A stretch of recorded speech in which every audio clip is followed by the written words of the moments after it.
Bonjour à toi qui passe par là, bienvenue sur ma chaîne. Aujourd'hui, je vais parcourir plusieurs styles comme d'habitude parce que tu vas retrouver du contemporain, tu vas retrouver de la bande dessinée, du manga, de la science-fiction et puis tu vas retrouver également un thriller. Donc vraiment, tu vas, je pense, pouvoir piocher au gré de tes envies ou moods du jour. En tout cas, je l'espère et si pas, espérons au moins que tu puisses passer un bon moment. Je commence tout de suite avec le premier livre, La tristesse des éléphants de Jodi Picoult.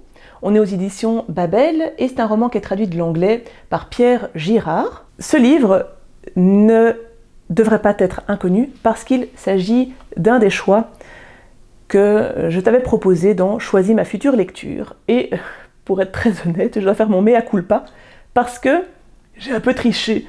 En gros, ce n'est pas celui-là qui a eu les votes, c'est l'autre de 1 point.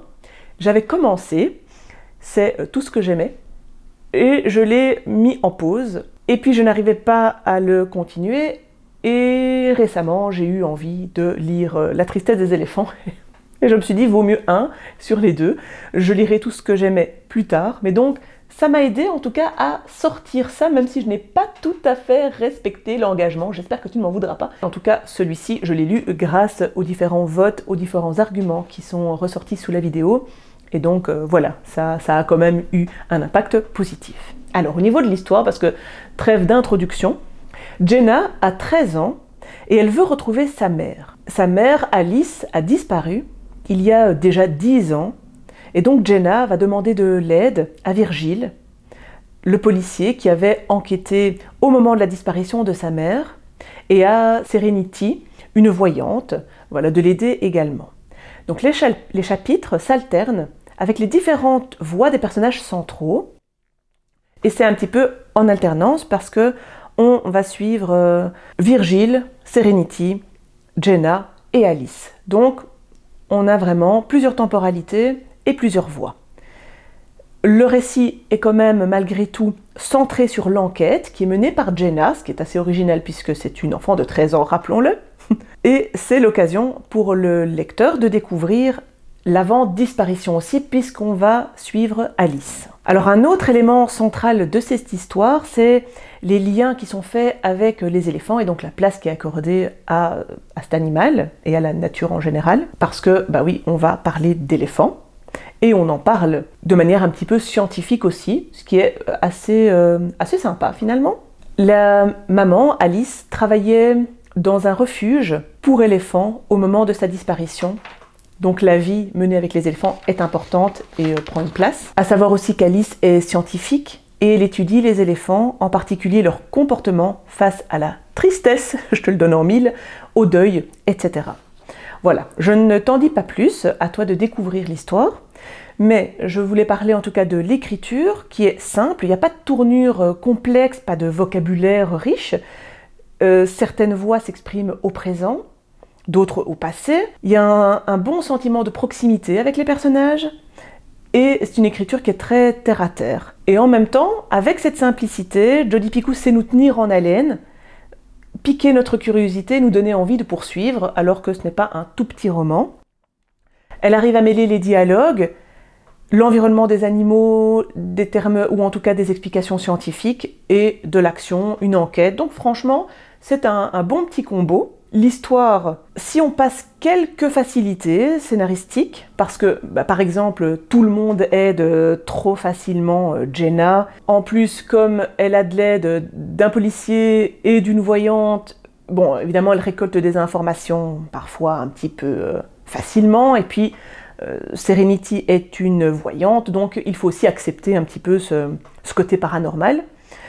Mais si tu passes ces éléments, honnêtement, ça se passe super bien et c'est très très agréable. Il y a également beaucoup d'émotions parce que c'est une mère qui a disparu, une fille qui se sent abandonnée. Il y a également les éléphants et ce qu'ils vivent qui peut jouer un petit rôle aussi dans cette émotion parce que la tristesse joue quand même une place prépondérante dans ce livre. Mais donc tu l'auras compris, c'est une très très bonne lecture, je suis très contente de l'avoir faite et je pense que je découvrirai aussi, en tout cas j'ai envie d'approfondir ma connaissance sur l'œuvre de Jodi Picoult. voilà pour celui-là. Je te présente ensuite Sidération qui a été écrit par Richard Powers. Ça a été publié en 2021 et moi je l'ai ici dans l'édition 10-18. Ce livre nous raconte l'histoire de Théo, c'est le papa de Robin. Et l'histoire va se centrer aussi sur la manière dont il a dû faire face à la différence de son fils. Parce que Robin a 9 ans et à l'école c'est très compliqué parce qu'il est brimé et incompris. Son institut insiste pour qu'il soit médiqué parce que Robin semble souffrir du spectre autistique, en tout cas il semblerait qu'il fasse partie de ce spectre autistique. En même temps il est également hypersensible et il a du mal à gérer ses émotions, ce qui fait beaucoup de choses. Mais Théo n'est pas convaincu par une idée de médication et il cherche une autre méthode, d'autant plus qu'il n'y a aucun diagnostic qui a été fait. Donc ça, c'est un petit peu l'un des côtés de cette histoire, c'est vraiment les difficultés, la relation entre Théo et Robin et en même temps cette recherche d'une autre méthode. Puis en parallèle, on sait que Théo est astrobiologiste et il cherche à savoir, en tout cas dans son métier, l'objectif c'est de déterminer si d'autres vies sur d'autres planètes existent. Donc, comme je le disais, les liens entre eux deux sont au cœur du roman, mais il y a aussi beaucoup de réflexions sur la protection de la Terre, l'aveuglement des gens aussi, l'acceptation de la différence, et voilà, et beaucoup d'autres thèmes aussi, donc j'ai trouvé ça très intéressant. J'ai apprécié aussi l'originalité de l'histoire, parce que les thématiques sont singulières. En fait, je n'ai pas adhéré à la méthode qui est employée, parce que je n'y ai pas cru, en fait, tout bêtement. Ce point était négatif parce que toute une partie du roman va se centrer sur cette méthode qui va être trouvée, qui va être appliquée sur Robin. Et moi, comme je n'y ai pas cru, j'arrivais pas à rentrer dans cette méthode et dans les impacts de cette méthode. Donc ça, c'est pour moi un gros point négatif puisque je n'y ai pas cru. Et le deuxième point qui m'a rendu la lecture un peu mitigée quand même, c'est que Théo imagine très régulièrement la vie sur d'autres planètes. Donc c'est très imaginatif. On peut y parler de la vie qui s'y crée ou de l'extinction de l'ancienne vie. Mais moi je trouvais que ça sortait, en tout cas ça me sortait de la lecture et j'y ai trouvé peu d'intérêt finalement. La belle relation qui est illustrée était super touchante par contre, on y sent beaucoup d'amour et ça j'ai beaucoup apprécié. C'est un roman qui est engagé, que j'ai aimé aussi pour ça. On a envie de secouer les gens, de prendre exemple sur Robin et parfois de se secouer soi-même.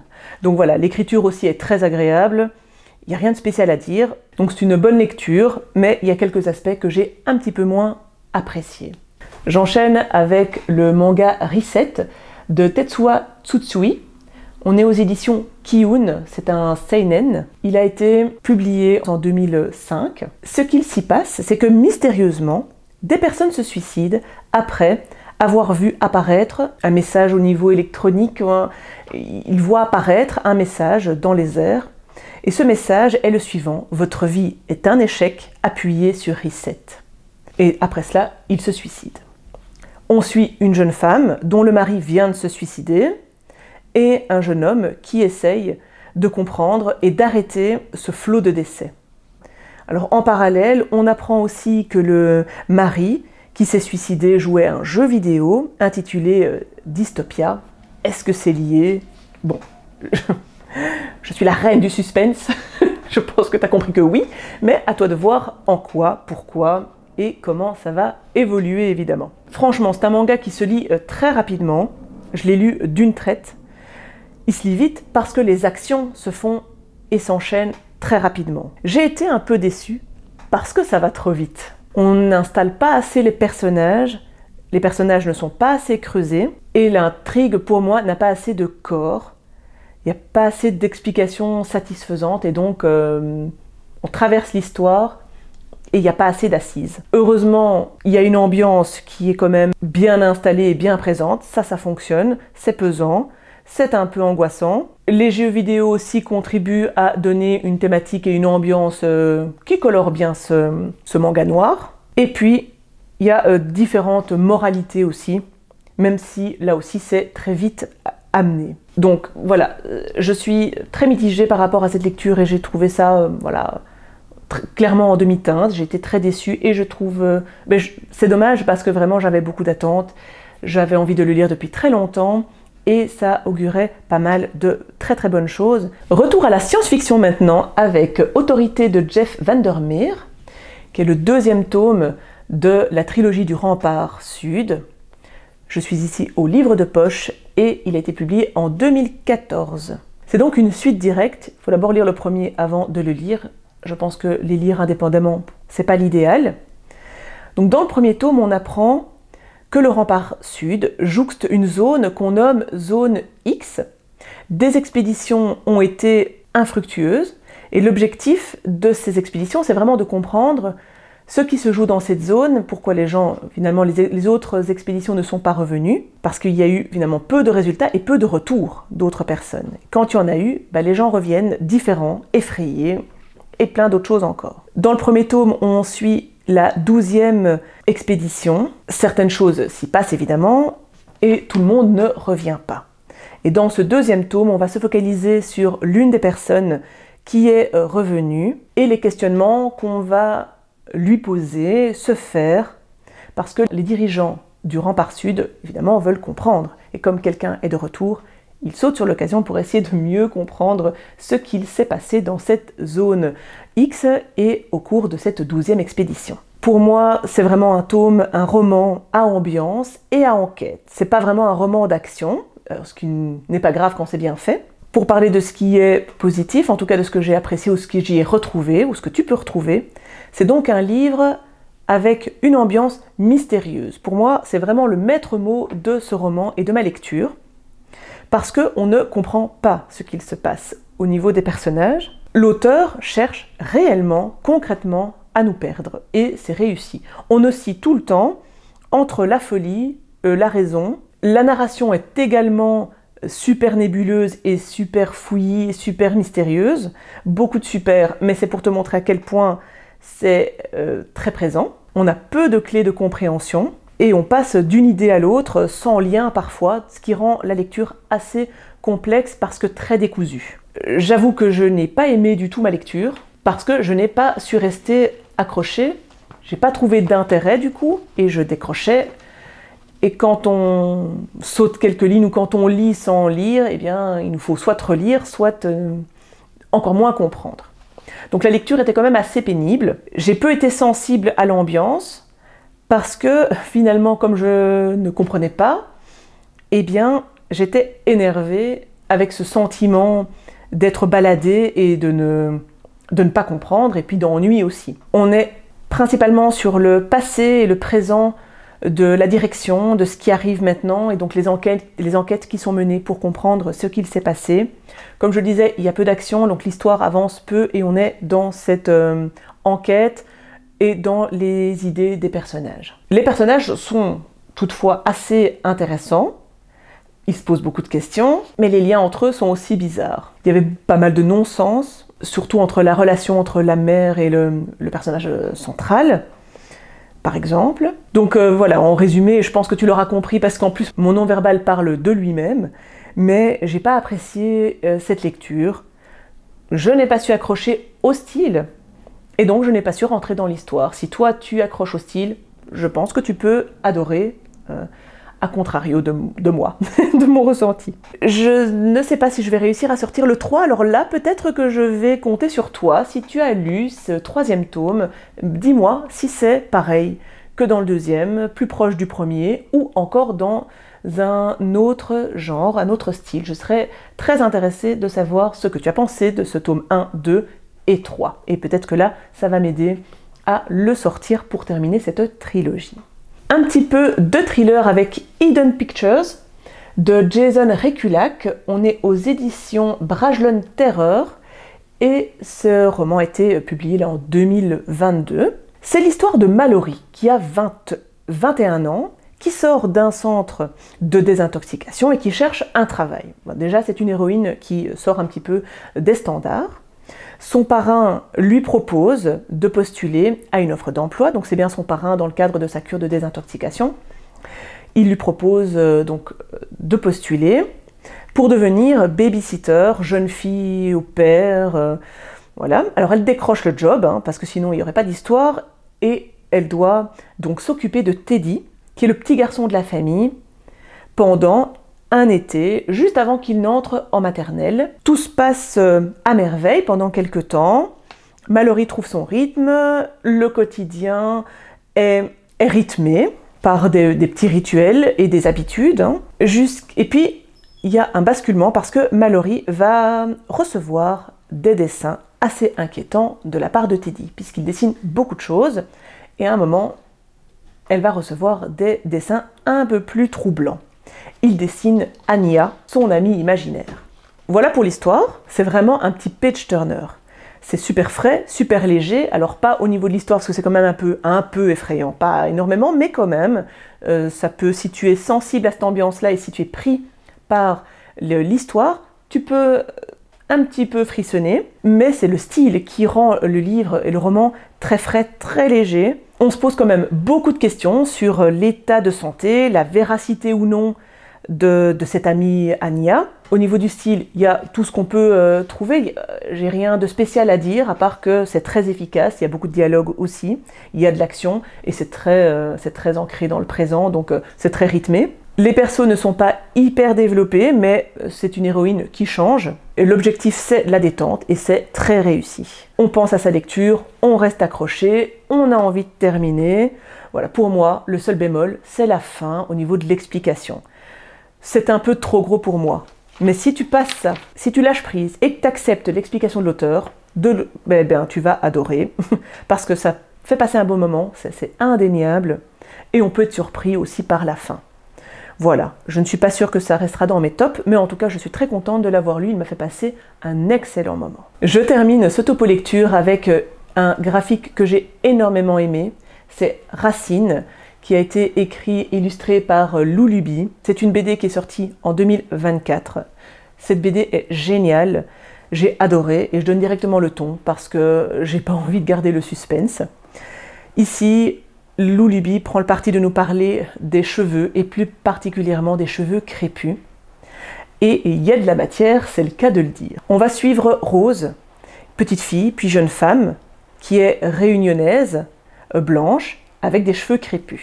J'ai trouvé que tout était présent dans ce graphique. Il y a déjà un graphisme qui est super sympa. Voilà, c'est un style un peu dans ce goût-là, très dynamique, avec des petites couleurs assez douces, en rondeur. C'est pas trop enfantin, mais en même temps c'est pas non plus, c'est réaliste mais pas trop. Donc voilà, c'est un entre-deux qui est assez spécifique, je pense, à Lou Luby, qu'on peut retrouver dans ces différentes propositions. En tout cas, moi, j'aime bien, je passe un bon moment visuel. J'aime beaucoup aussi les mises en bulles, qui sont très dynamiques et variées. Ici, il y a beaucoup de thématiques qui touchent en plein cœur. Il y a beaucoup d'humour. Alors, on y parle de cheveux, et comme ça ne paye pas de mine. Alors, moi, ça me touche particulièrement parce que j'ai les cheveux crépus. Et donc ça me parle, je suis en plein dans la cible, mais c'est pas juste ciblé pour les gens qui ont des cheveux crépus, hein, loin s'en faut. Moi ça a fort résonné, et donc il y a eu un impact très fort au niveau de l'émotionnel. Il faut savoir aussi que Lou Luby, à chaque fois, étaye, documente, utilise des sources, et donc on apprend énormément de choses sur les cheveux. Ça a l'air très peu intéressant, mais elle parvient vraiment à nous le rendre super intéressant. Et donc, voilà, là aussi, je ne savais pas trop à quoi m'attendre. Je savais qu'on parlait de cheveux. J'étais là, bon, ok, allez, je tente, puisque j'ai lu l'une ou l'autre chose de Lou Luby et j'apprécie. C'est intéressant, c'est original, je me lance dedans. Et honnêtement, j'ai bien fait, j'ai adoré, adoré, adoré. C'est un énorme coup de cœur, cette bande dessinée, et c'est très difficile de parler de ces coups de cœur, on a envie que les gens ressentent ce qu'on a ressenti nous aussi, et c'est impossible. Donc, ce que je peux te dire, c'est qu'ici, on apprend des choses. Donc ça, évidemment, si tu aimes ça, c'est un élément qui est coché. Si tu aimes le graphisme, évidemment, tu le coches aussi, et l'émotion aussi. Mais il n'y a pas que ça, il y a énormément de thématiques, de valeurs qui sont abordées et mises en avant, parce que c'est l'occasion, avec cette petite histoire et avec la vie de Rose, de pouvoir aborder la quête de soi, l'identité, le regard des autres, l'acceptation de soi, les complexes, la dysmorphophobie aussi, la différence. Ce sont des thèmes qui sont super impactants, super intéressants, super essentiels. Enfin, moi, je les adore, évidemment. On a l'impression que c'est léger et en fait, c'est hyper profond. En bref, si tu es concerné, évidemment que tu vas être touché, évidemment que ça va te parler. Et si tu n'y connais rien, eh bien, franchement, c'est l'occasion d'en découvrir plus, d'apprendre, de comprendre la réalité que vivent certaines personnes, en fait. Ça permet de comprendre le vécu de certaines personnes qui ont des cheveux crépus. Et dit comme ça, franchement, ça n'a pas l'air palpitant ou très intéressant, mais je t'assure que oui, ça l'est. Et c'est une BD qui vaut vraiment la peine d'être lue, offerte et relue. Voilà, c'en est tout pour ce topo. J'ai beaucoup aimé faire ce petit tour d'horizon. J'espère que tu ne manqueras pas de me mettre un petit commentaire, un petit emoji, n'importe quoi pour me montrer que tu es arrivé jusqu'ici. À présent, je te dis à très bientôt, que le plaisir de lire soit avec toi.